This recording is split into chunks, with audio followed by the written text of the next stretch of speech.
queridos irmãos, queridos amigos. Irmãos, porque filhos do mesmo Pai. Amigos, porque todos que aqui nos encontramos, anelamos por um ideal comum, qual seja abrirmos as nossas mentes, os nossos corações, para a recepção da linfa divina, do entendimento, da lei maior da vida, a lei do amor. Diz-nos Emmanuel que a arte em geral nos sensibiliza o espírito, mas a música em particular faz vibrar as cordas mais vibráteis da nossa alma. Como realmente a música elevada eleva o nosso espírito.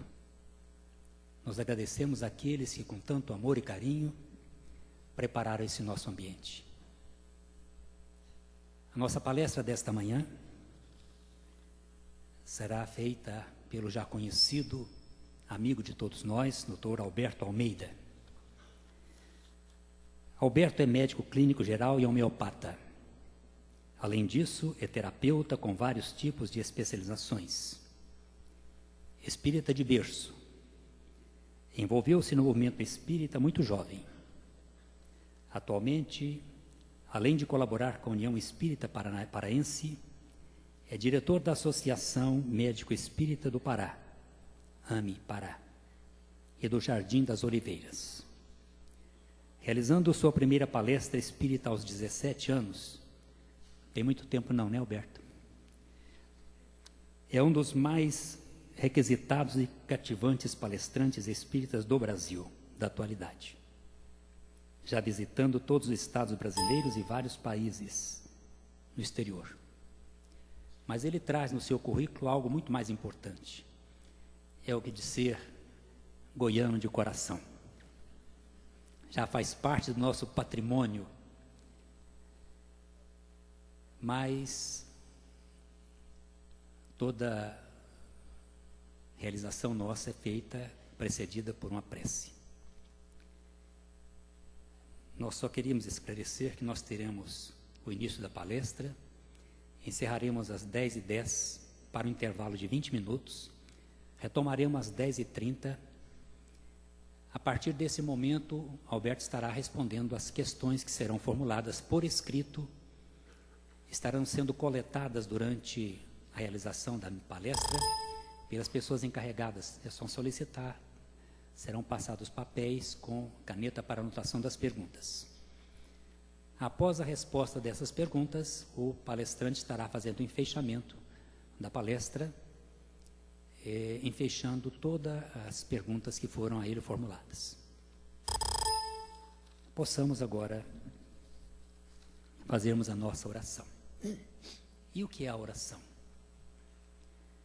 Pedro Leopoldo, 17 de março de 1937. Chico Xavier encerrava um trabalho mediúnico quando o espírito Meimei comparece e anuncia a presença de Amaral Ornelas, grande poeta dramaturgo, que queria deixar a sua mensagem. E ele nos sinaliza o que é a oração, quando ele diz: a princípio é um rumor do coração que clama, a asa leve a ruflar da alma que anseia e chora. Depois é como um círio hesitante de aurora, convertendo-se após em resplandente chama. Ei-la então a vibrar como estrela sonora. É a prece a refulgir por milagrosa flama. Glória de quem confia por mensageira solar, cingindo os céus afora. Depois, outro clarão do além desce e fulgura. É a resposta divina aos rogos da criatura, trazendo paz e amor em fúlgidos rastilhos. Irmãos, guardai na prece o altar do templo vosso. Através da oração nós bradamos Pai Nosso, e através dessa luz, Deus responde, meus filhos. Muita paz. Convidamos o nosso querido Dr. Alberto para a palestra.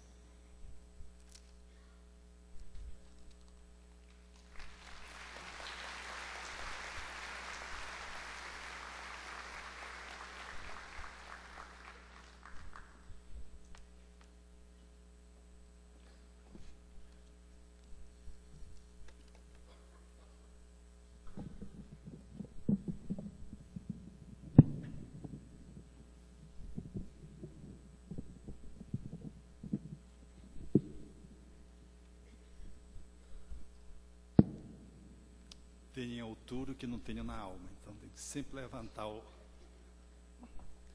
um toque do açaí no piqui.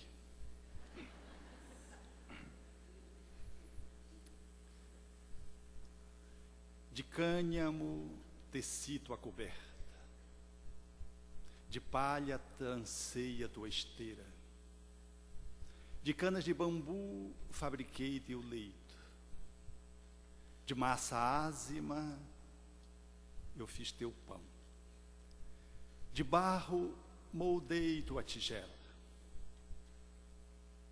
Depois fragmentei o sândalo para estabelecer o perfume.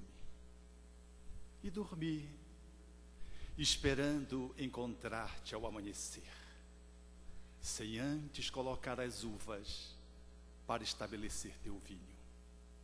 Ao despertar, depois de um sonho de luz, percebi que o sândalo invadia toda a casa.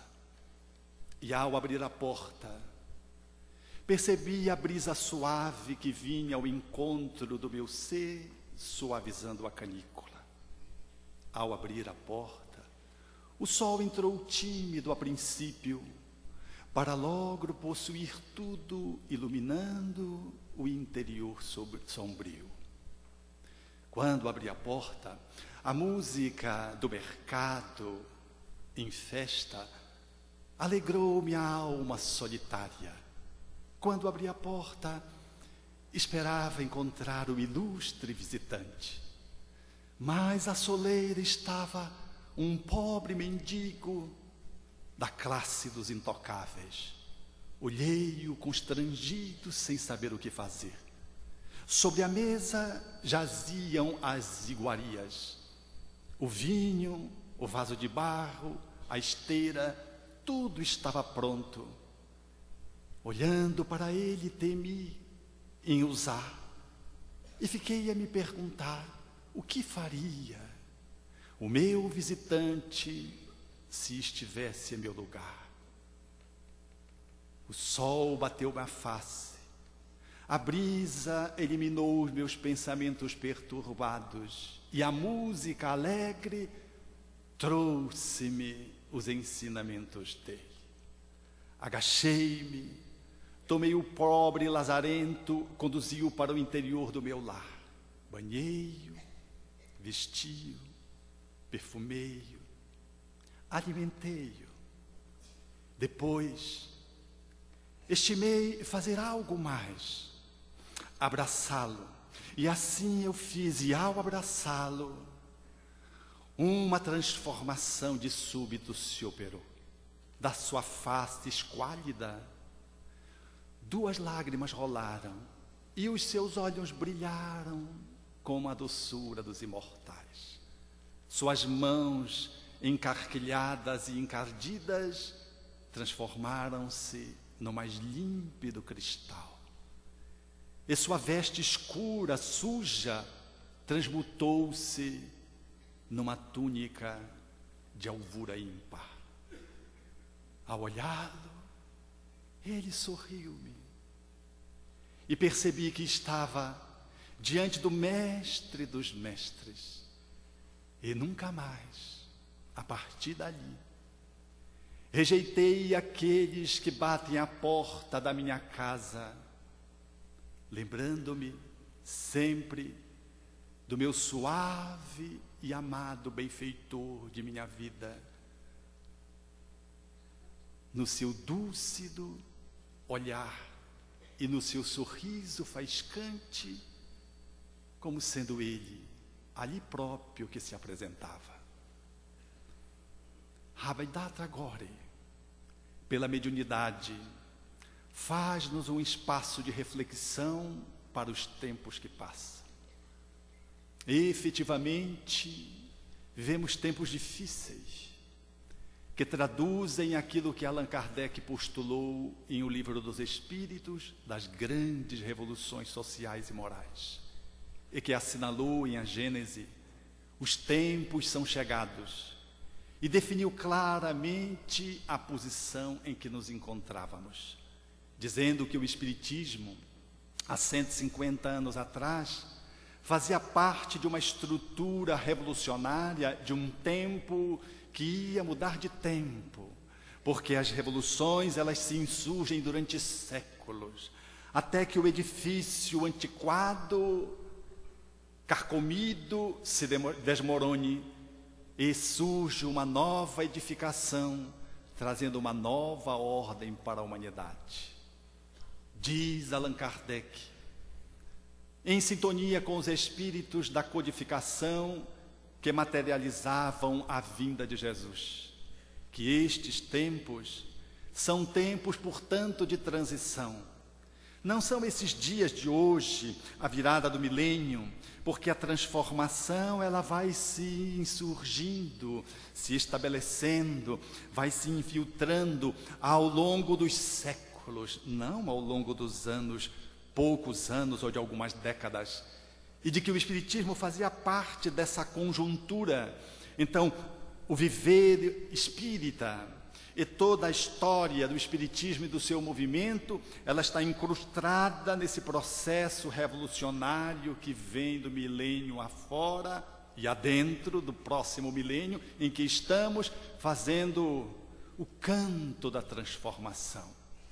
Nós estamos em dias que céleres seguem, fazendo parte dessa tessitura na qual a humanidade vai mudando a sua ordem de funcionamento.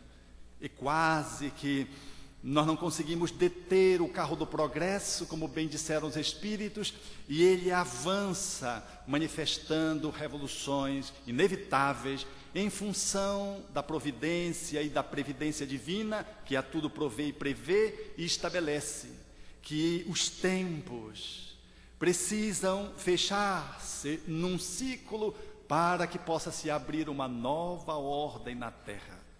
E o Espiritismo, fazendo parte desse circuito, nos inclui como os artífices da construção de uma nova era, para que juntos, num processo singular de link, de aliança, mundo espiritual, mundo corpóreo, possamos fazer parte, compondo a transição planetária, enquanto viajamos no corpo, porque esta transição se seguirá inevitavelmente.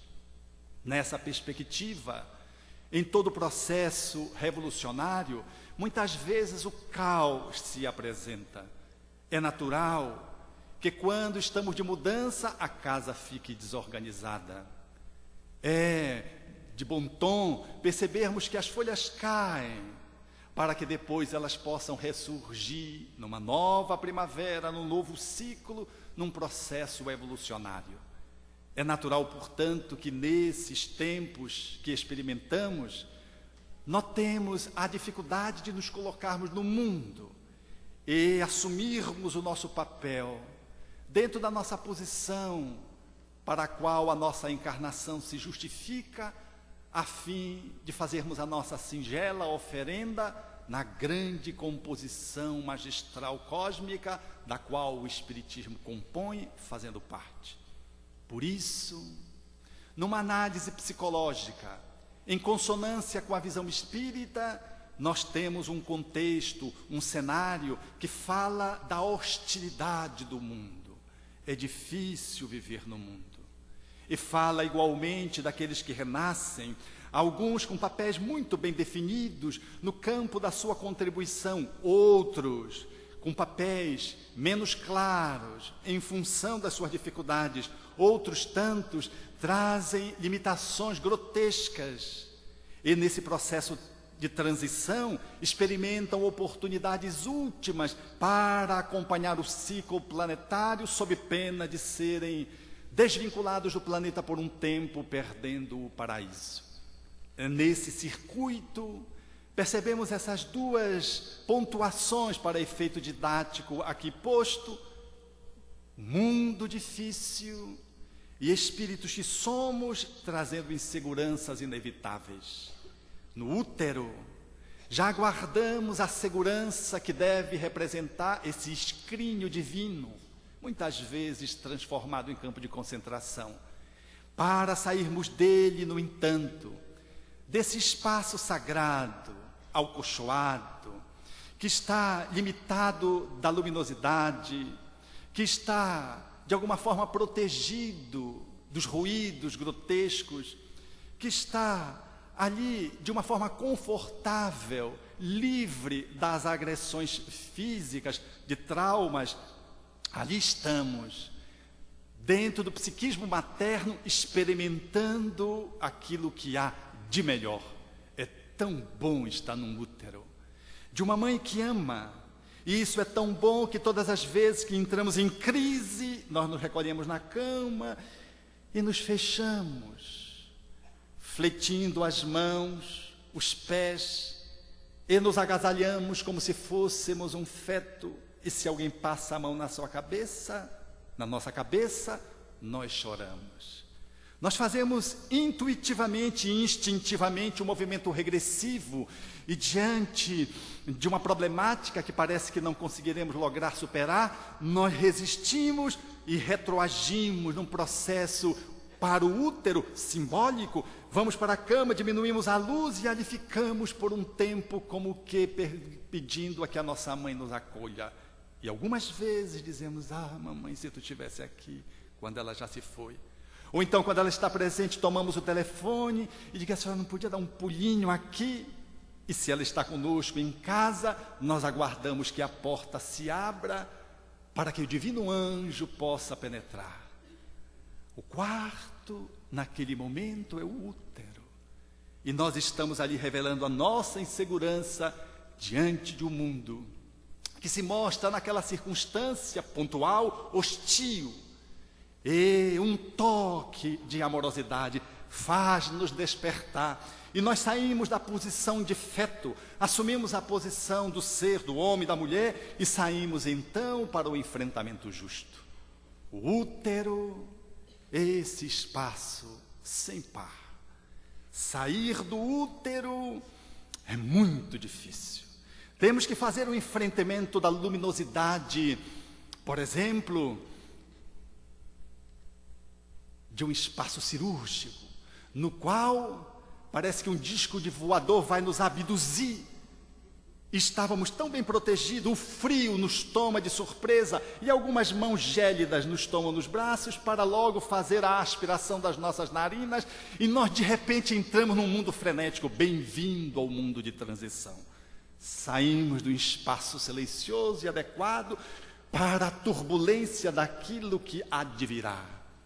Com a nossa insegurança, já temos a impressão que chegou a nossa hora, que vai finalizar a nossa existência de 9 meses e alguns minutos, mas apenas está começando a epopeia. Aí estamos postos no mundo. E diante da circunstância, vai se estabelecendo psicologicamente um fenômeno muito curioso, como mecanismo de autossobrevivência. À proporção que vamos nos desenvolvendo no circuito doméstico, nós sentimos a agressividade do mundo que continua e percebemos a nossa fragilidade e queremos manter o amor de mãe e de pai. E aí, para fazermos isso, na tentativa patética de não sofrermos, de podermos ter plenitude e paz, nós vamos construindo um eu idealizado, um eu que não somos nós, uma imagem de nós mesmos que não corresponde à realidade. E é nessa circunstância que a humanidade escolhe 3 grandes caminhos, pela qual aqueles que estamos aqui habitualmente palmilhamos. A primeira é de criar um eu forte, superior, capaz de poder vencer os outros, vencendo no mundo e capitalizando a atenção de tudo e de todos, assegurando o amor do pai e da mãe, nessa perspectiva de se imaginar como alguém que tenha um superpoder, uma superpotência. Esse eu idealizado, ele é escolhido nesse caminho pela maior parte da humanidade. A maior parte da humanidade ouve dos seus pais: meu filho, você tem que crescer porque você tem que ter sucesso na vida. A palavra-chave é sucesso, não é felicidade. A palavra-chave, portanto, de vencer na vida é se sobrepor aos outros, do vestibular aos concurseiros até a aposentadoria poupuda. Se você não conseguir isso, você não logrará ter sucesso e vencer esse mundo hostil. No eu idealizado, que não corresponde à realidade do ser que está ali, nós, da maioria da humanidade, perfilhamos esse caminho e queremos chegar no ápice da expressão, do domínio, do fastígio, do poder. O ápice da pirâmide, no entanto, guarda 5% da humanidade. Aproximadamente 20% a 25% fica no meio. E os 70% ficam na base, constituindo a maioria da humanidade que rasteja sem conseguir chegar ao píncaro. Nessa perspectiva, já nos damos conta de que 70% desses que escolhem esse caminho, eles vão assegurar para si mesmo uma amargura, porque não vão vencer quase que ninguém. Eles serão apenas mais um na massa. E quando nós convivemos na comunidade, nós percebemos que este fato se dá. As pessoas amarguradas, agressivas, já amanhecem de mau humor, vão para o trabalho fazendo uma movimentação de esforço sobre-humano e reclamando. Chegam, bate um ponto, ou alguém bate o ponto por ela, e ela sai do trabalho, depois volta para bater o ponto de saída, aborrecida com o trabalho. Quando chega em casa, é a tragédia que se repete. Mas esses que representam a maioria, que construíram um eu idealizado poderoso e que não conseguiu concretizar-se no contexto social e que sofre a frustração, não é diferente daqueles 5% que chegaram lá. Porque esses que chegaram no topo da fama, do prestígio, do status, do poder e da projeção financeira inigualável, eles igualmente não conseguem estabelecer-se no mundo, porque eles vencem os outros, mas não conseguem vencer-se a si mesmos. Eles estabelecem uma luta contra aqueles que caminham com ele, num processo de concorrência e de competitividade. Mas esquecem-se de que eles não são eles são apenas alguém que projetou o modelo que deveria prospectar-se para o topo da pirâmide. E aí nós observamos os astros de qualquer área declinar. Da área da psicologia, da área das ciências biológicas, da arte, da música. Vamos perceber no esporte as figuras mais imponentes do ponto de vista do seu destaque, que ganharam sucesso aqui e acolá, estão envolvidos com processos policiais, com as drogadições, porque não dão conta de manter-se vivos, vivendo uma vida de convivência social gratificada pela plenitude interior. São pessoas que ganharam o mundo, mas perderam-se a si próprias. Elas não sabem, no topo, quem se lhes aproxima, se é amigo ou inimigo. Aquele que se chega, ele não sabe se é uma pessoa que o ama ou simplesmente lhe barganha a presença da sua sombra de poder que ele dispõe. E por mais bela e belo que seja o corpo, ainda que de uma musa esculturalmente posto, a pessoa não consegue ter autoestima, porque ela não é ela é alguém, ele é alguém numa imagem de si mesmo distorcida. Ganhou, mas não leva. Vemos Michael Jackson. Whitney Houston agora é a performance muito clara deste caminho. Essa musa da música, com a sua voz estonteante, cantando e embalando o mundo, brincando com a sua voz. Podia dispensar os instrumentos de acompanhamento, porque ela, por si mesma, já era exuberante. Não obstante, não conseguiu livrar-se das drogas como tentativas de ponto de apoio para preencher o vazio interno de que se via possuída, tal qual outros tantos que estão postos no cenário do mundo, que alcançaram o sucesso, que têm a reverência de governadores e presidentes da república, mas não têm de si mesmo, porque a si mesmos não se conquistaram. A tragédia ali se estabelece. venceram a hostilidade do mundo, conseguiram de alguma forma se sobrepujar às crises, mas não lograram experimentar a paz interna de que buscavam quando modelaram um eu idealizado, desconectado do eu real. Porque o eu real não é aquilo. E todas as vezes que nós nos fragmentamos, nós vamos fragmentados para as interações sociais, para a nossa inserção grupal, para a nossa convivência familiar. Porque, desconectados, nós perdemos a capacidade de sermos a nós mesmos. E em sendo a nós mesmos, é a única chance que temos de poder fazer uma viagem de amor que seja suficientemente forte para me brindar com plenitude e para que eu leve a minha contribuição para o outro que caminha comigo numa relação interpessoal, grupal, cósmica. Mas há outros que seguem um outro caminho. Ao invés de idealizar um eu poderoso, eles idealizam um eu santo. Mas é uma tentativa patética. Porque para continuar mantendo o amor dos pais e para vencer o mundo e superar a sua insegurança, eles se anulam e assumem uma posição de passividade. São pessoas que no mundo não concorrem com ninguém, elas estão sempre em cima do muro, pulam para o lado que lhe é mais conveniente. E se você estabelecer o embate, ela declina do debate, não por humildade e por ser uma pessoa que estabeleça uma relação de união com outra, juntando as diferenças, não, por medo. Ela tem medo do enfrentamento, porque ela tem medo do mundo hostil que lhe possa engolir, sendo você agora a representação daquele mundo. Então ela se acolhe, recolhe, e ela fica passivamente convivendo em família, nos grupos sociais. No meio espírita, ela fala manso. É muito curioso essas pessoas, porque elas, de alguma forma, elas imitam modelos e introjetam modelos em função dessa desconexão daquilo que elas são e daquilo que elas criaram como tentativa de poder sobrepujar as próprias dificuldades de um mundo agressivo, das suas dificuldades internas e de poder assegurar o amor paterno e materno.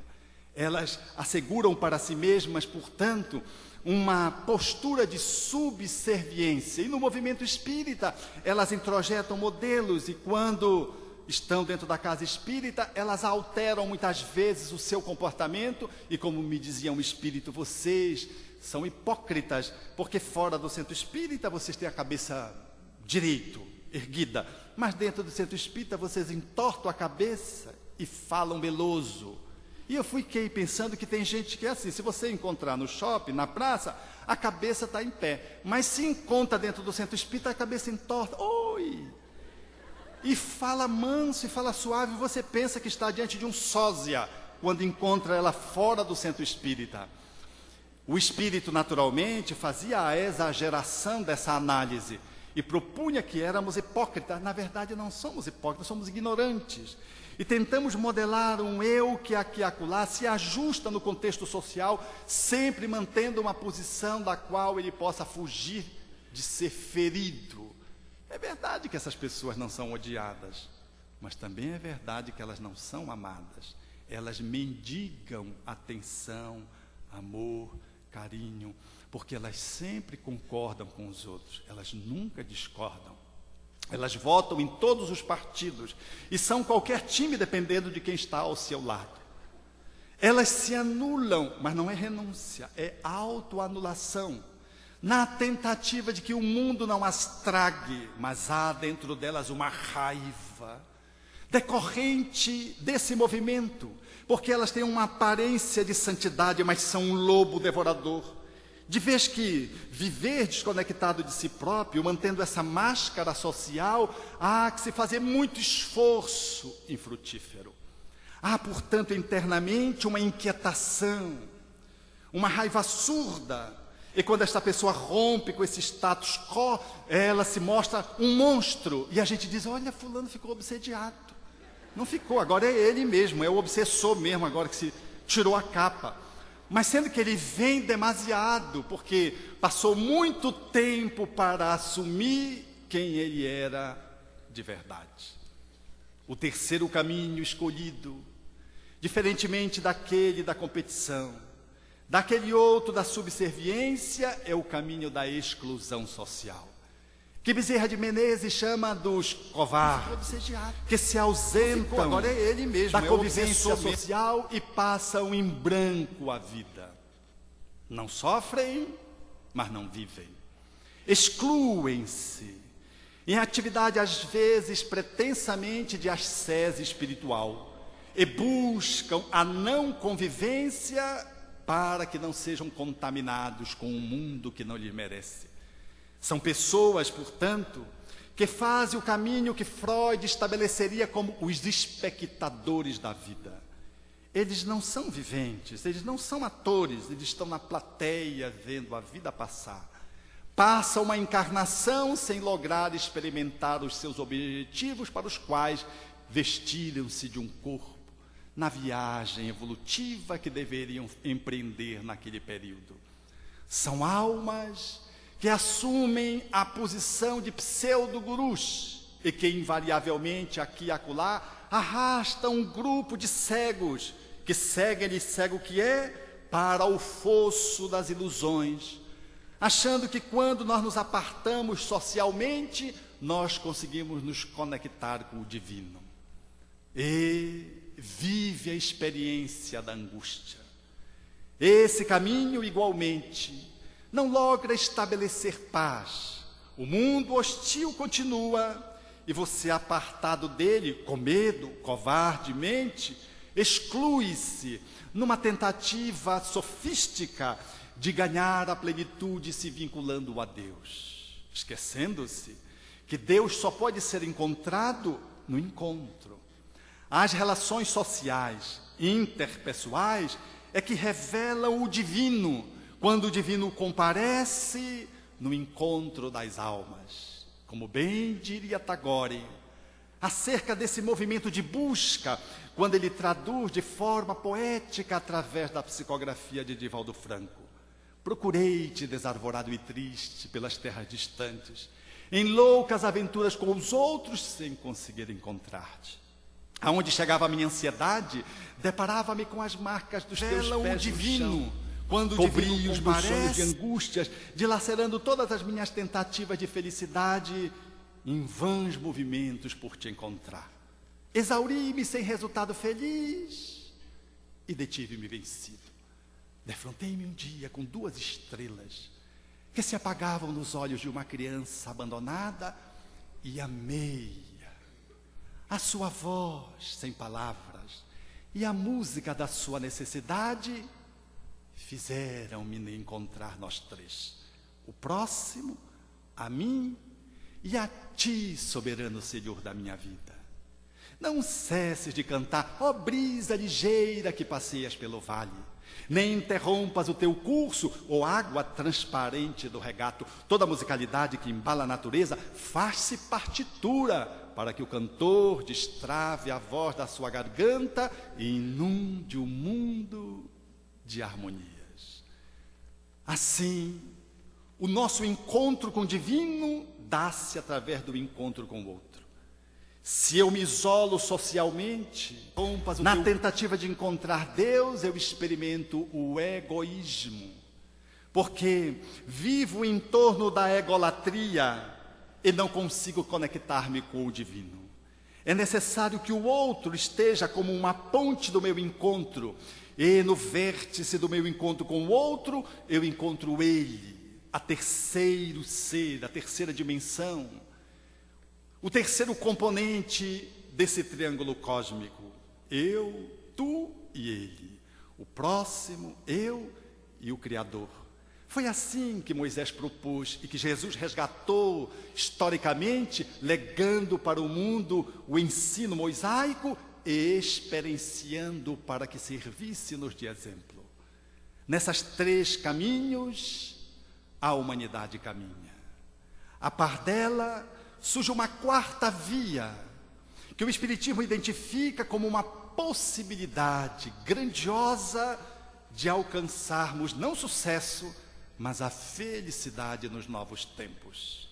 É verdade que o mundo é hostil É verdade que o amor do pai e da mãe é um desafio mantê-los, e é igualmente verdadeiro que somos almas ainda muito frágeis, imperfeitas, muito limitadas. Mas a quarta via, ela faz uma proposição muito audaz. Nós deveremos buscá-la através de um mergulho interno que dê conta de estabelecer uma autodescoberta que me dê condições de apropriar-me de mim mesmo, porque não é o mundo que é hostil, sou eu que não sei lidar com a hostilidade do mundo. Não é, portanto, a minha mãe e o meu pai que tem que me preencher, e assim eu garantir a segurança através do amor parental.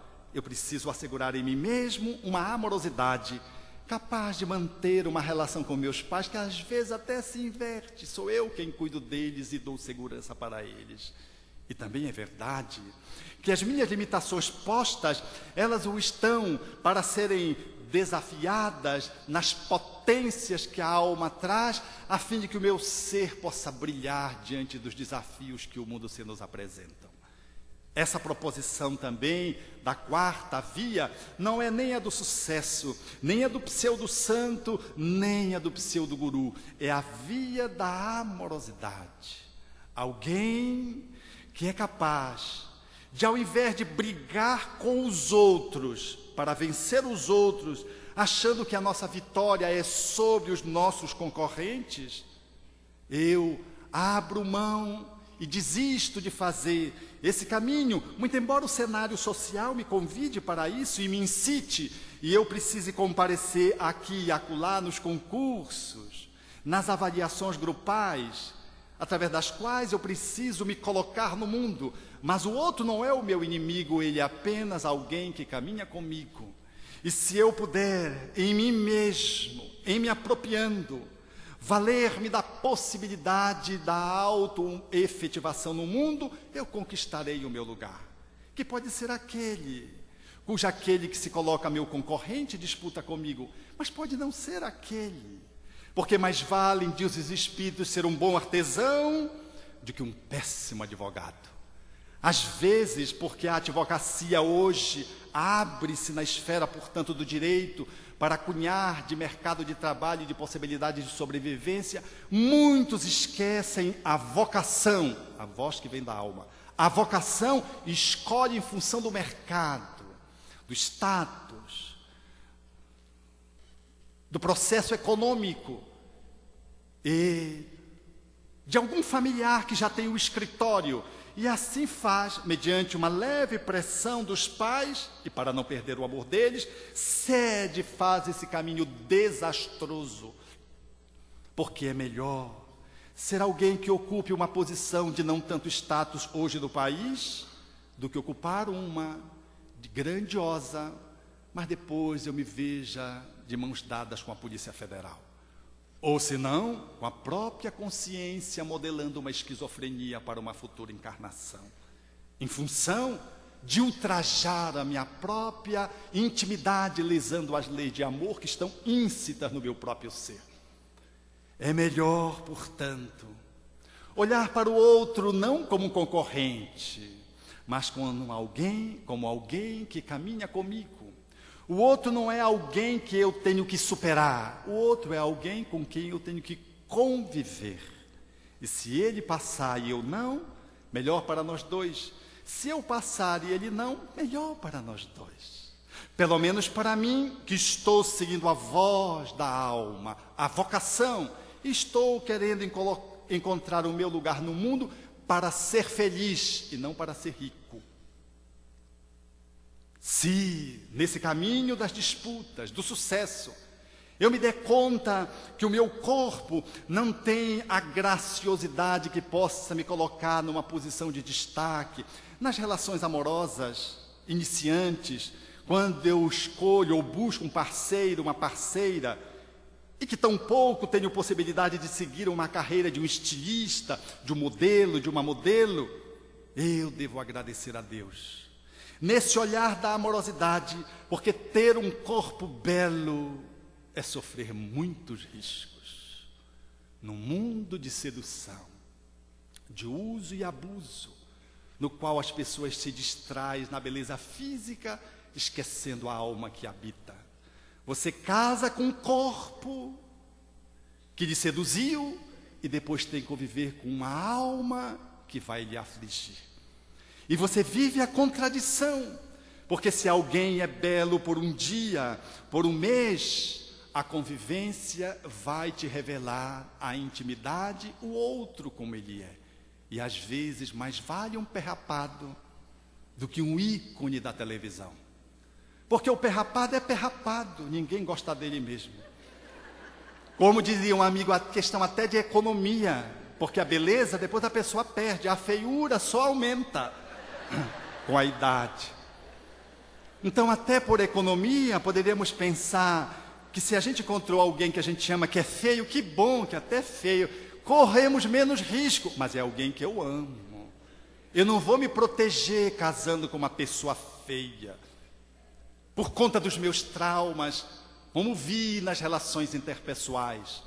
Um homem septuagenário que me procurou para tratar do ciúme mórbido, dizia-me ele, eu não consigo mais conviver comigo. Tenho um ciúme implacável. A esposa, presente na primeira consulta em que se iniciava um processo psicoterapêutico, no primeiro encontro, dizia-me, doutor, até hoje, no carro, eu só posso olhar para frente. Eu não posso olhar para o lado, porque ele tem ciúme. 70 anos. Ave Maria mesmo. Mas não é a de Gounod, não. Então, ela ficou com medo. Então, num mergulho na experiência, este homem, criança, desejando ter o amor do pai, da mãe, a segurança para enfrentar o mundo hostil do psiquismo vulnerável, sentindo-se frágil, viu a mãe transar com o melhor amigo do seu pai. E tomou o impacto da infidelidade conjugal maternal e não disse nada a ninguém. E reprimiu, como nós fazemos com a maioria dos nossos traumas infantis. E seguiu adiante e esqueceu. Mas a memória que se esquece está viva dentro de nós mesmos. Haja vista a reencarnação. Estamos aqui e como as reencarnações passadas, as subpersonalidades, elas emergem perturbando o nosso presente ou brindando-nos com o nosso presente através de conquistas que já fizemos. Memória esquecida não é memória morta. Não existe arquivo morto no espírito. Tudo é vivo. Pode não ser lembrado, está velado, mas não está morto.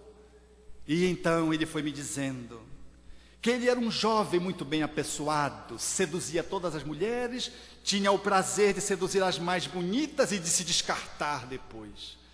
Conquistava as mais difíceis, em função da sua beleza, da sua posição de prestígio na cidade em que ele morava, do norte, ele conseguia e depois vingava-se inconscientemente, deixando a pessoa à margem, sempre no sofrimento.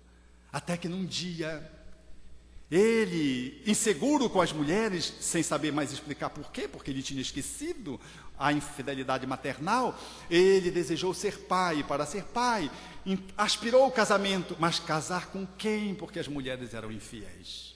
Mas ele não sabia explicar por que as mulheres eram infiéis, mas sabia que dentro de si alguma coisa lhe dizia que as mulheres traíam. Então ele escolheu uma mulher feia para casar. Pense numa mulher feia. Pense mais. Ainda é mais um pouco, porque eu vi, ela estava diante da minha frente. É lógico, feiura e beleza é subjetivo.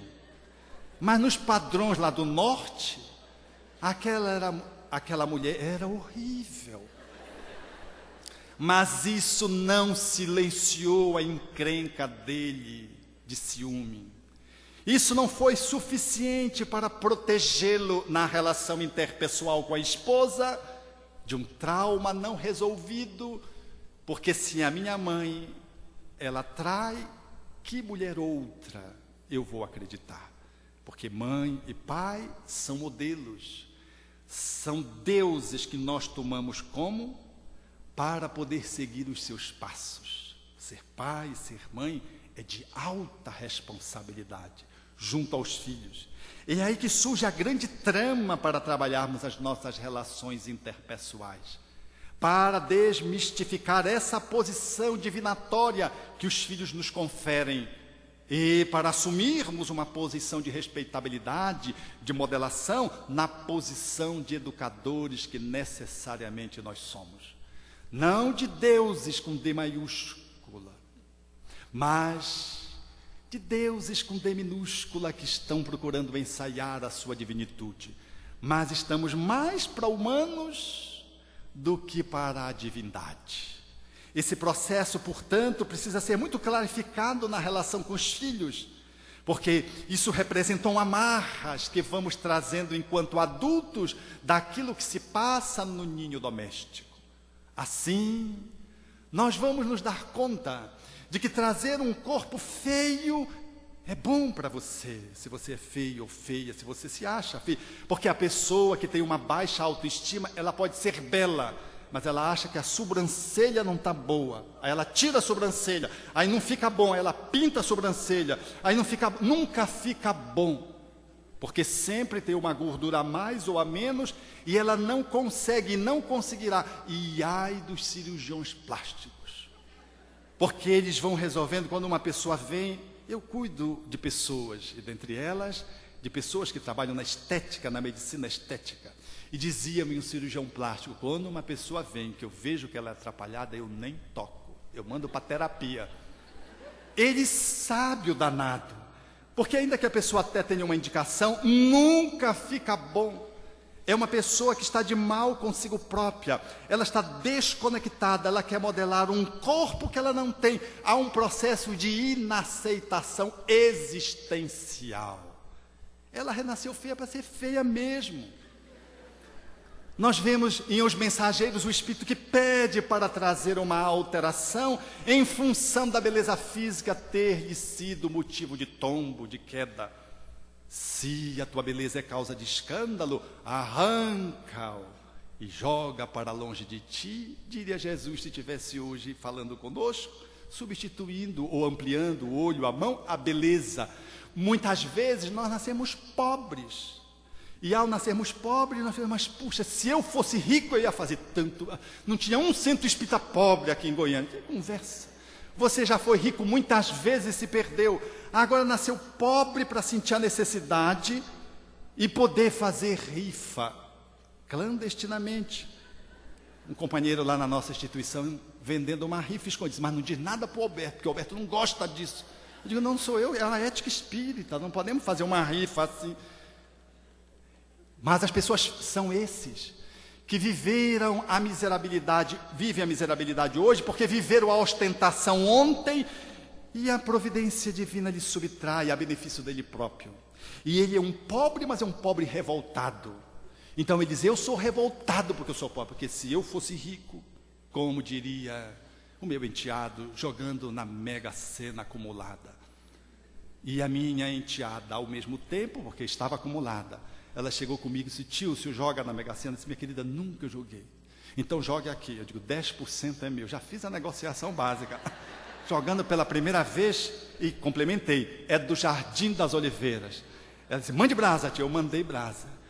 Depois, conversando no Evangelho no lar, ela começou a dizer, com a caneta na mão, o que ela ia fazer com aqueles dinheiros que eu nem eu mesmo sei contar. E fazendo projetos. E o meu enteado disse, não, eu vou dar tudo para Deus. Eu olhei e achei que ele estava incorporado. Porque ele faz continência assim, a Deus assim. E não ajuda ninguém que está se afogando, porque tem que abrir a mão. Eu olhei e digo, como assim? Ele disse, não é, eu vou dar tudo para Deus. Eu digo, mas como? Não, eu vou ganhar, eu vou aplicar. Aí eu entendi.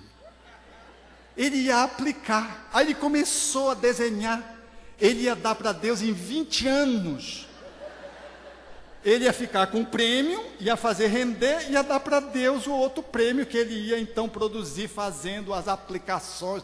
Eu digo, tu acha que Deus é burro mesmo, né? Ele não te conhece. Aí ele começou a rir. É assim que nós somos. Mesmo ludicamente, nós não revelamos quem nós somos. Então, no caminho da disputa, do sucesso, às vezes a gente é tão atrapalhado reencarnatoriamente que a gente vem feio, pobre, sem status e longe das capitais importantes. Nasce lá no Pará, longe do Planalto Central, do Rio de Janeiro, de São Paulo. Nasce lá. O Senhor não manda para os quintos dos infernos, porque as quintas dos infernos vocês conhecem a metáfora mítica, mitológica, grega. Tem o inferno e tem os quintos, as quintas dos infernos, que é uma coisa pior que o inferno. Ele manda para Belém do Pará. Vai lá, filhinho. Por isso que o maior estímulo para as relações interpessoais amorosas em Belém, a gente diz, olha, vamos melhorar, que na próxima encarnação nós vamos reencarnar em Goiânia, e todo mundo se anima.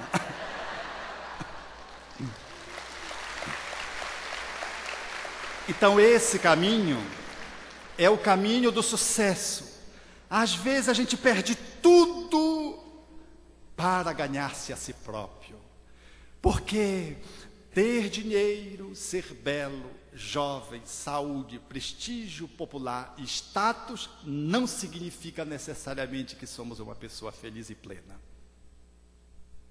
Podemos juntar tudo isso e podemos amargar um vazio existencial. E podemos não ter tudo isso e sermos uma pessoa plena, como eu tive a oportunidade de conviver e de aprender com o Seu Miguel. Era uma figura antológica no movimento espírita, atendido pela União Espírita Paraense, porque pertencia a uma família socialmente dependente, e a atividade social ia ao encontro dele na periferia. E eu fui visitá-lo recém-formado, e estava lá o Seu Miguel deitado numa cama. À entrada da sua casa, feita de 2 pequenos compartimentos, tinha uma senhora que pousava o cotovelo na janela e olhava para o horizonte como quem contempla o céu que se punha. Entrei no primeiro compartimento, tinha uma rede, alguém que gemia na rede. E no segundo compartimento, lá estava o Seu Miguel, por sobre uma cama, sentado. E o companheiro que me levou para fazer o atendimento dizia ao Seu Miguel, e gritava, este é médico, você pode falar. E se virou para mim e disse, é que o Seu Miguel, ele não reclama, então se a gente não disser, ele não vai dizer o que está sentindo. Então, por isso que eu estou dizendo, explicando para mim. Eu não conhecia o Seu Miguel, conheci o Seu Miguel naquele dia. E o Seu Miguel começou a falar. Não tinha um pé na perna esquerda e reclamava da erisipela na contraperna. E dizia das dores que sentia e dos dedos, alguns dos quais não existiam, porque um rato tinha comido em função das condições de miséria em que ele vivia. E falando das suas encrencas biológicas, das suas enfermidades, dizendo que ele se coçava, mas como ele tinha catarata e não enxergava direito, ele se feria. E como ele não sentia muita a sensibilidade, porque ele tinha hanseníase, ele, ao se ferir, não conseguia a cicatrização adequada, porque ele tinha diabetes. E com as dores de cabeça que renitentemente o açoitavam em função de uma hipertensão arterial, às vezes, ele ficava com medo de ter um acidente vascular cerebral. Falou dos sintomas da verminose. Depois, quando eu lhe perguntei sobre a noite, ele disse, às vezes eu não consigo dormir, porque quando chove, o Pará chove muito, fica aqui alagado, a umidade aumenta muito e eu tenho asma. E, falando um pouco mais alto, porque o Seu Miguel era surdo, eu perguntei, como é que o senhor se sente por dentro, Seu Miguel? E o Seu Miguel, então, disse, depois de 10 anos, que quando surgiram esses sofrimentos não. Aí ele procurou uma palavra que pudesse substituir a palavra sofrimento. Ele não queria reconhecer que aquilo era sofrimento. Ele estava mudo, surdo, cego, diabético, com hanseníase, com erisipela, com verminose, com asma, hipertensão arterial alta. E então ele não encontrou uma palavra para substituir o sofrimento e disse, concluindo: então eu preciso melhorar porque eu preciso sustentar a minha família, porque a minha esposa é esquizofrênica. Aquela que estava assim olhando era esquizofrenia, não era meditação. E a minha filha tem câncer terminal, é a que gemia no quarto anterior. E a que era boa, a enfermeira, morreu atropelada.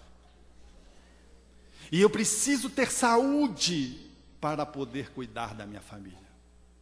Seu Miguel era o nosso cartão de apresentação para as pessoas que reclamam. Estou com uma dor de cabeça aqui, estou com meu joanete aqui, tem um bissessor aqui. A gente levava logo para visitar o seu Miguel. Uma visita no seu Miguel valiam 10 consultas psicoterapêuticas com o melhor psicanalista da cidade. Porque seu Miguel, a presença, a alegria, o cantar da vida que o seu Miguel fazia, com tudo isso que eu acabei de resumir para vocês, deixava qualquer um muito envergonhado. E a pessoa que estava na posição do coitadinho, logo assumiu um pouco de dignidade para poder fazer um movimento diferente desse que a gente faz, que começa a chorar porque está precisando usar óculos. Ao invés de ter 2 olhos, vai ter 4, tem gente que não tem nenhum. Ou então, porque o salário não está aumentando, esquecendo que o seu Miguel ali era uma família socialmente dependente. Ele queria ter saúde para poder, de algum modo, prover a sua família. Não tinha ninguém que chegasse perto do seu Miguel que saísse o mesmo. Por isso os espíritos disseram a Allan Kardec: para que a felicidade se estabeleça nas nossas relações interpessoais, coletivas, para que você possa experimentar dentro de si mesmo a necessidade, são fundamentais do ponto de vista material, pelo menos você ter o necessário. E do ponto de vista moral, ter a consciência tranquila e a fé no futuro. Seu Miguel, quando saiu do corpo, mesmo não tendo o necessário, era uma alma feliz. Quando saiu do corpo, era uma estrela luminosa. Pelo bem que foi capaz de fazer à luz da posição espírita. E quando participou da reunião mediúnica, logo seguida a sua reencarnação, impressionava pela claridade que ele emitia. Era uma pessoa feliz numa dura experiência expiatória, provacional e ao mesmo tempo missionária. Era uma experiência que juntava tudo isso que aqueles que seguem esse caminho do sucesso cobiçam ter, ele não tinha. E ainda assim, era uma pessoa plena do ponto de vista espiritual, alcançando o objetivo para o qual ele veio nessa encarnação. Aqueles que seguimos, portanto, o caminho do amor, nós fazemos uma ressignificação dessa proposta apresentada, na qual majoritariamente o mundo caminha. Não é vencer os outros, é vencer-se a si próprio, é o grande desafio, vencer-se dia após dia. Porque a nossa encrenca com o inimigo não é o outro, o inimigo está dentro de mim, como propõe Joana de Ângeles. Tampouco o segundo caminho que se nos convida, na contraposição com essa quarta via, a via amorosa, ela encontra uma ressignificação. Não é naturalmente a posição de fazermos um movimento de subserviência, de escravização, de autoanulação que faz nos conectar com o poder que temos dentro de nós mesmos, receber o carinho daqueles que se nos aproximam e poder vencer no mundo. É a atitude de humildade e de serviço, de renúncia e de sacrifício, mas não de autoanulação, de negação daquilo que somos, mas de negação do ego que tenta ocultar-se em função do medo do enfrentamento. É, portanto, uma atitude efetiva de humildade e não de humilhação, porque as pessoas que seguem o segundo caminho, elas se humilham, mas não usam a humildade como proposição. A proposição espírita é o exercício do serviço pelas vias da caridade humilde. Tampouco O terceiro caminho que se nos assinala na humanidade, convidando-nos a fazermos essa integração cósmica, é a proposição que vai ser libertária, afastando-se da sociedade, mas na via amorosa, de superação a si própria, de usar o serviço como estratégia de potencializar a nossa capacidade de amar, é necessário fazer uso de uma via de reflexão e de meditação, aqui e acolá, recolhendo-nos dentro de nós mesmos, para uma oração que, como os Espíritos disseram Allan Kardec em O Livro dos Espíritos, ela possa se transformar no estudo de si próprio. É muito importante não sermos esses ativistas que não levantam a cabeça só fazendo, querem fazer 4 encarnações numa só, no entanto movidos pelo estresse, pela culpa, pelo tenho que fazer. E buscam encontrar necessidades que às vezes são quiméricas, e eles querem resolver a tudo e a todos, mas de uma forma desconectada de si própria. O caminho da amorosidade propõe um jeito diferente. Nós precisamos sim nos afastar um pouco do convívio social, circunstancialmente, fechando a porta do nosso quarto, como dizia Jesus, e mergulhando na nossa intimidade, para percebermos quem nós somos, as nossas motivações, para perceber as nossas encrencas, para descobrir os nossos pontos cegos e para descobrir a luz que adormece dentro de nós mesmos, aguardando um toque para que ela possa eclodir. Portanto, a via do amor, ela nos assinala a necessidade de podermos nos conectar com o divino, fazendo aqui e acolá um processo de retraimento social para voltar à inserção social através daquilo que nós chamaríamos de uma ação reflexiva. Porque se nós só agimos sem refletir, nós entramos muitas vezes num desvio, porque não refletimos. Mas se nós só refletíssemos, ficaríamos na contemplação, sem a concretização. É necessário agir e refletir, e desse link, dessa mistura, desse mix, nós conseguimos então fazer a nossa ação espiritista de uma forma profunda. O amor vai se desenvolvendo, eu avalio e analiso e descubro em mim onde estão os meus limites. Quais são as ciladas que o meu ego se me apresenta para me proteger das dores do mundo?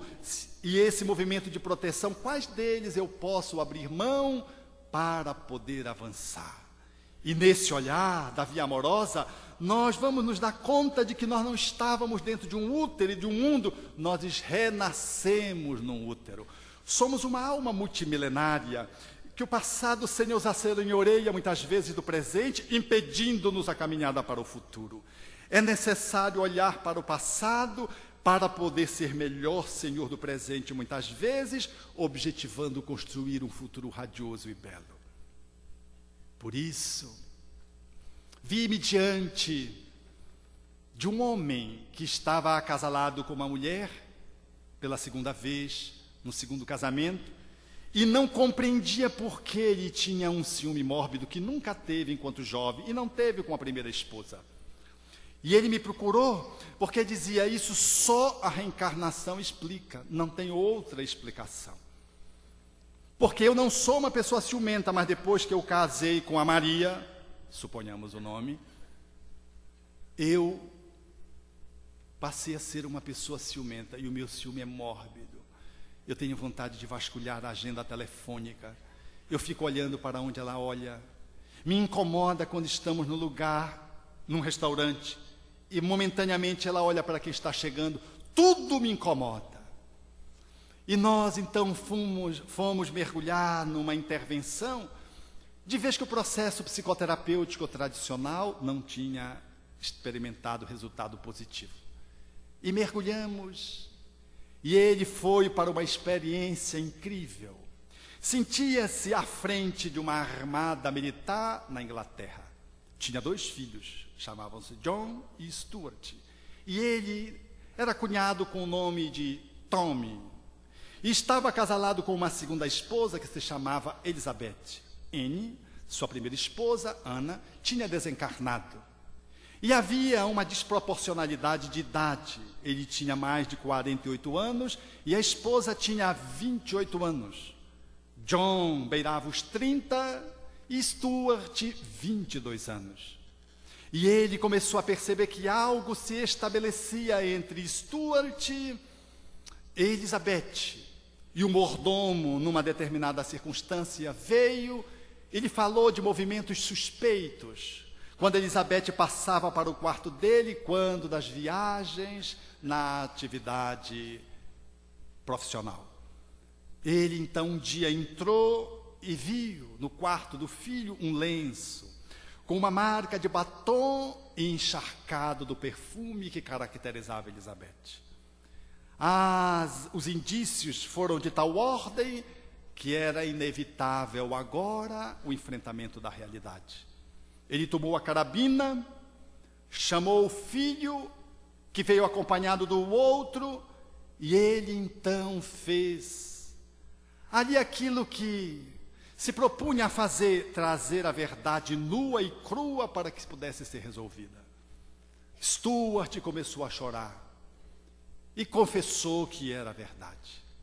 E ele, que amava muito o filho, pensou em alvejá-lo. No entanto, John, o filho mais velho, intercedeu, lembrando a mãe que havia falecido, em nome dela pedindo que ele tivesse misericórdia.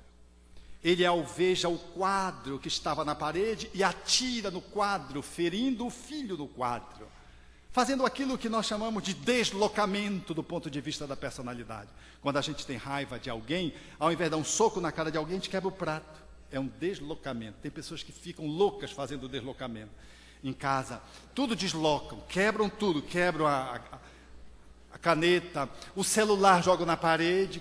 É o quinto celular, que na verdade é com o esposo, é com a esposa, é com o filho. Desloca. Ele deslocou, atirou com a carabina no quadro que estava fixado. E fez então aquilo que lhe competia de acordo com seu status. Deserdou o filho. Mas o fez numa movimentação muito difícil, porque ele amava aquele filho. Ele não amava Elizabeth. Ela era apenas uma circunstância social em sua vida, e para atender às demandas sociais, ele fez um novo casamento, mas ele não amava. Mas o filho ele amava. O filho teve a oportunidade de argumentar dizendo: pai, eu quero seguir medicina. Mas o pai, ali, enaltecido da sua posição de militar, queria que os filhos seguissem a carreira, imitando-lhe os passos, e sufocou-lhe a tendência. E, por isso, o filho se sentia desgostoso. A ausência do carinho, pelo cerceamento do pai, na tentativa de mantê-lo naquela posição, fugindo da posição de seguir aquela intenção de fazer medicina, e ele ali, contrariado, seguindo os pés do pai. A ausência parental e o assédio, que se estabeleceu espontâneo e forma recíproca com Elizabeth, fê-lo então tombar.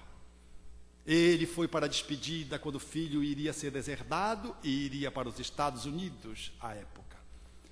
E ele percebia que as pessoas que de alguma forma assistiam àquela despedida o criticavam. Alguns diziam: ele não tem honra, ele deveria ter matado os dois. Outros diziam: ele não tem honra, como um pai pode deserdar um filho? E ele então, apresentando a máscara da serenidade, ruía por dentro. O filho embarcou, Elizabeth também, a pedido dos seus pais que tivesse clemência para com ela. Eles foram, e Tommy ficou absolutamente destroçado em si próprio. Passou 9 anos. Quando completou 10 anos, ele adoeceu. Não conseguiu mais desempenhar a sua função. E quando completou 10 anos doente, entregou um baú com mais de 100 cartas que ele tinha escrito, mas não teve a coragem de mandar para o filho. Ele sabia que o filho tinha feito algo na área da saúde, tinha intuitivamente isso, porque em sonho se desdobrava e ia ter com o filho. Mas o filho, temeroso, porque o pai era muito austero de alguma forma, sentia-se amedrontado com a sua presença. O pai voltava para o corpo com aqueles pensamentos e querendo pedir perdão ao filho pela forma como se encaminhou, como se posicionou em relação à profissão e em relação à atitude que o filho tomara da infidelidade. Escrevia a carta, mas não mandara. Ele sai do corpo depois de 10 anos, deixando aquele legado para que John enviasse a Stuart. E passa 2 anos fixado na lápide, em função do orgulho e da prepotência. Depois de 2 anos, Anne, a sua esposa, consegue lhe recolher. E fala de forma afável: você precisa vir. A culpa por ter feito com o nosso filho e o orgulho por ter tido que sustentar uma posição social fizeram-no adoecer e ser vítima das sombras durante 2 anos. Ele é recolhido, é atendido e com brevidade eles planejam a reencarnação imediata e dizem-no para o militar que ele precisará nascer menina. Ele toma um impacto, mas como um militar nascendo mulher? E assim se fez. Programa-se a sua reencarnação e ele vai reencarnar nos Estados Unidos. Anos depois, na posição de neta de Stuart. E a cena é emocionante, porque o parto era difícil. E a pessoa mais angustiada com o parto era o avô, Stuart. E quando ele nasce, sobrevive, portanto, o parto difícil, o avô toma nos braços e ergue para o alto, como se levantasse um troféu. Era Stuart levantando a menina, que era o próprio pai. Havia um amor profundo, mas que era recíproco, mas condicional. Houve uma fratura na relação. E a reencarnação oportunizava agora a possibilidade de uma reaproximação. A menina logo demonstra uma afeição incomparável pelo avô e uma rejeição pela avó. A avó toma apenas como se fosse um capricho e trata muito bem a menina. E numa das cenas mais comoventes, os avós estão deitados na cama, ele já bem velhinho naturalmente, ela ainda criança está no meio deles.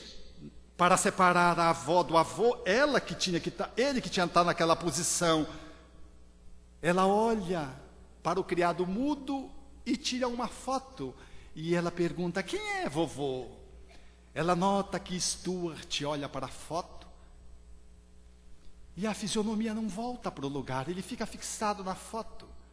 Ela toma-lhe do queixo, puxa um pouco e dá-se conta que ele está lagrimando. E ele diz: esse aqui era o meu pai, era o seu avô, era uma pessoa muito digna e importante. Ele me ajudou muito, com muitos recursos para que eu pudesse sobreviver aqui. E engasgou a voz. E ali, o espírito que estava ali na posição do criado mudo, agora reencarnado como neta, percebendo a posição e a postura de Stuart, ficou paralisado, olhando-lhe nos olhos, como se ali 2 estrelas pudessem encontrar 2 estrelas e a constelação familiar pudesse ser rearticulada. Ela fica atônita, meio que paralisada, não sabe se é pela emoção do avô ou não sabe se era pelo que o avô lhe dizia, que na verdade falava-lhe ao inconsciente profundo. Tommy, reencarnado no norte, reencontra Elizabeth na posição de esposa, com um filho, e de repente surge uma gravidez. O ciúme silenciou profundamente. E quando surge uma gravidez, ainda não detectada pelo médico, o pai sonha que um pediatra vinha e dizia: e aí você está tendo de volta uma criança, que traz uma luz na testa, e que deverá ser uma pessoa do novo tempo, traz compromissos sérios. E ele nota que no sonho ele se emociona, traz isso para o setting terapêutico e narra essa experiência e diz: engraçado, eu sonhei e diante daquela afirmativa de que estava vindo, eu levei a esposa para fazer um exame e constatou-se no sangue a presença da gravidez. Então isso não foi fantasia minha, não foi invenção da minha cabeça. E me dizia que era um menino e começou a descrever o sono. Eu fui deitar no divã e fui mergulhar para avaliar se o sonho era uma regurgitação do psiquismo ou se tinha um contato, tinha sido resultado de um contato espiritual. Ele vê-se numa sala e os espíritos amigos dizem: nós vamos trazer Stuart. Você precisa novamente reencontrar-se no mesmo espaço, a fim de que você, Elizabeth reencarnada, e Stuart como filho, a triangulação amorosa possa definitivamente selar o armistício e o amor possa se vitoriar, porque Stuart traz graves compromissos com a doutrina espírita desses tempos. Ele se emociona e eles trazem Stuart e o abraço é memorável. Ele tem a impressão que está abraçando aquele espírito daquele tempo num movimento de reconciliação. O filho chora e eles dois trocam juras de amor no propósito da nova reencarnação já em curso, e os espíritos dizem que vão trazer a mãe para que ali seja selada o compromisso a três, a fim de que pudessem se dirimir sombras que ainda remanesciam do passado. E assim fizeram. Mas antes fizeram uma observação. Ela está no curso, no início de uma gestação. Os impactos emocionais não podem ser muito fortes, para que não ameace o segmento da gestação. E assim foi estabelecido. Ela entrou e os três encontraram-se. Naquele movimento de reconciliação que só a vida, no seu esplendor de milagre que ela é, porque não existe milagre, a vida é um milagre, poderia entretecer. E quando ela começa a ficar muito emocionada, os dois, de uma certa forma, manejando melhormente a emoção, o benfeitor interrompe o diálogo a três e leva de volta ao corpo.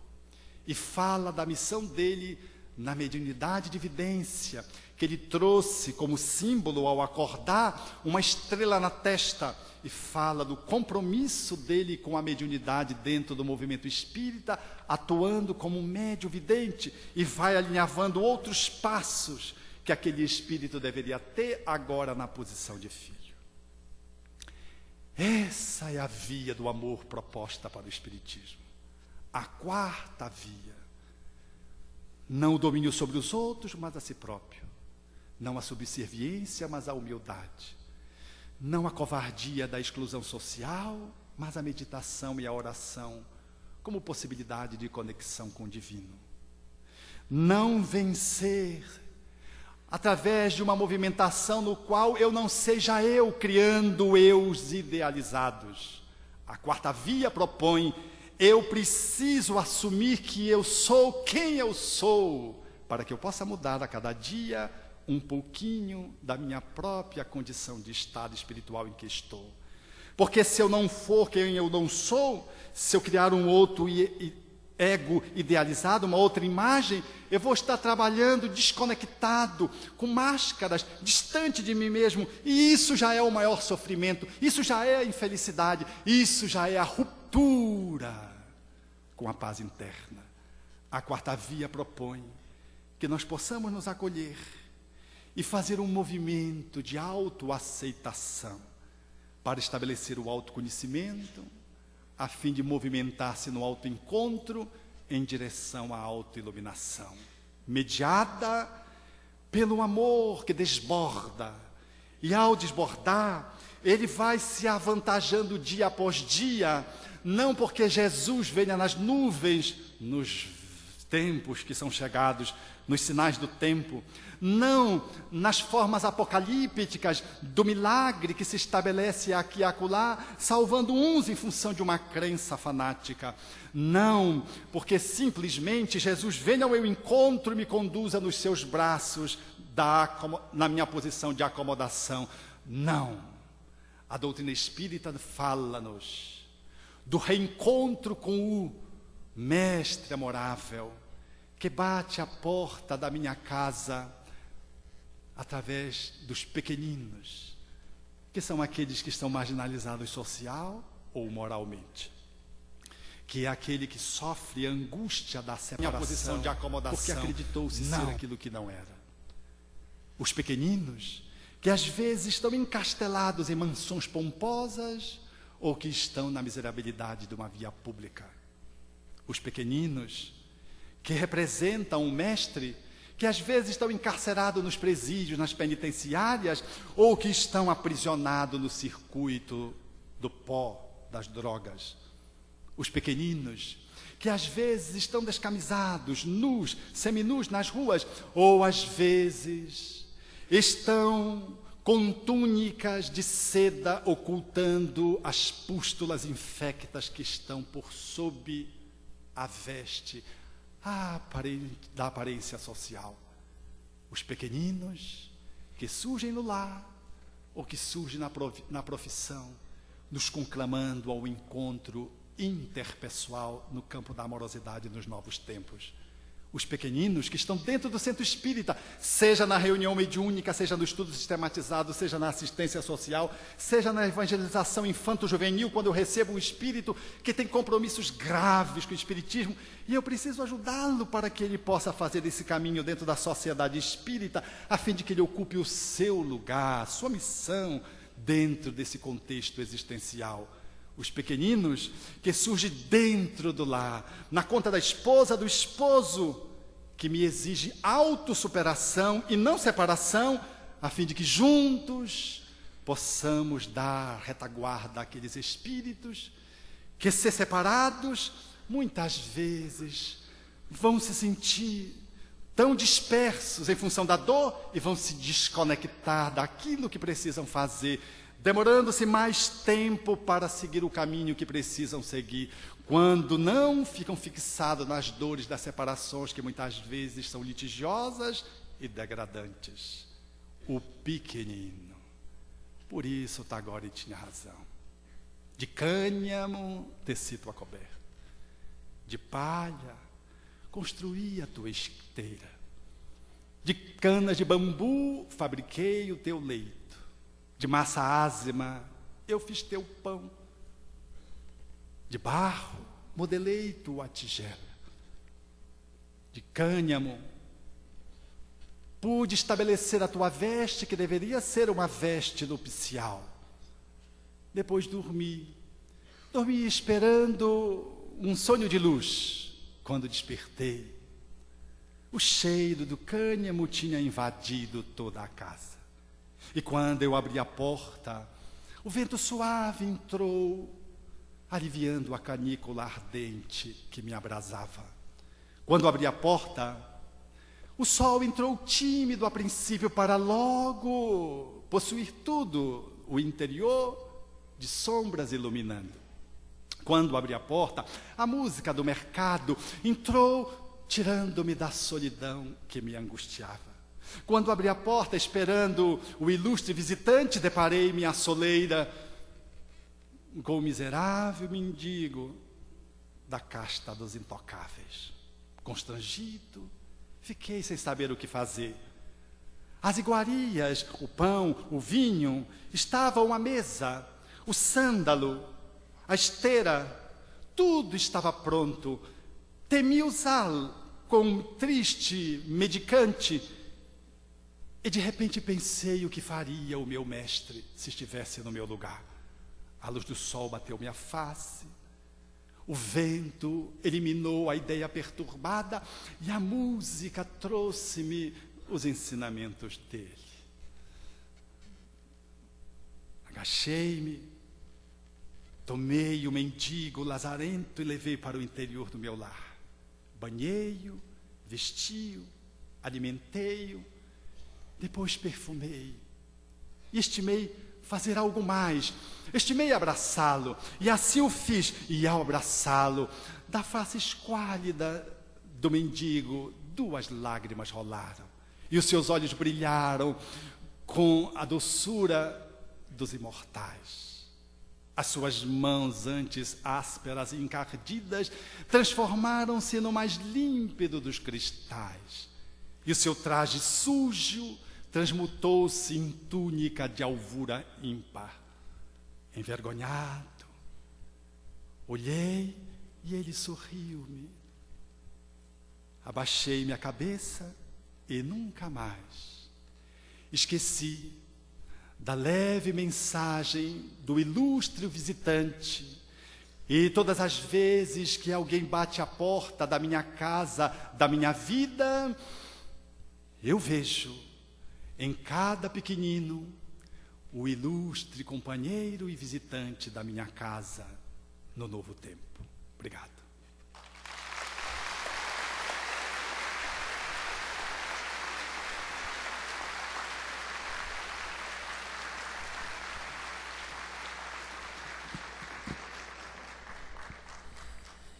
Queridos companheiros, teremos um intervalo de 20 minutos e às 10h30 estaremos reiniciando com a resposta às perguntas que vierem a ser formuladas ao nosso palestrante.